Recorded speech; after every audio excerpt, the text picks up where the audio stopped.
Right now, we've been taking this machine down with 2 people welding on the base plate details on the bottom of the columns for the reinforcing part.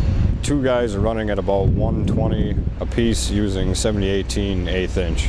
The advantage of the machine like this is it's handier that you only, when you have to set up and move so many times during a day or a week, you don't have to try to carry 2 welders around, and it's able to run both welders, all the grinders you need, lights, etc. It definitely simplifies it a lot. You're not trying to truck as much up or order as much from the yard, and it's just easier to get here, easier to set up. Benefits is awesome on this thing. You're gonna have 2 guys on there, you got 2 guys welding, and you're always working in pairs anyway. You got 1 guy that's gonna be a fire watch for you, but you got 2 guys that can weld, and you can go to a location and set it up and both do the work on both sides of the column, work all the way up. You're gonna use less fuel. It's just gonna benefit all the way around.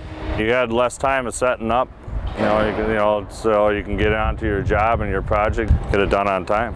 As far as this machine goes, you don't notice any of the arc crossing, nothing like that. Everything's been running smooth.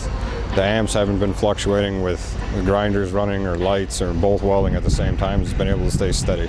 Filling up one machine compared to the 2 is always going to be easier, and as cost-wise, it will be cheaper. That machine is twice as quiet as a lot of the machines out there, and it's benefits for the guys being around. I mean, you don't have to listen to that all day, especially when you're sitting in one place just welding, and especially when you get into more populated areas that are still inhabited by the office people and everything else.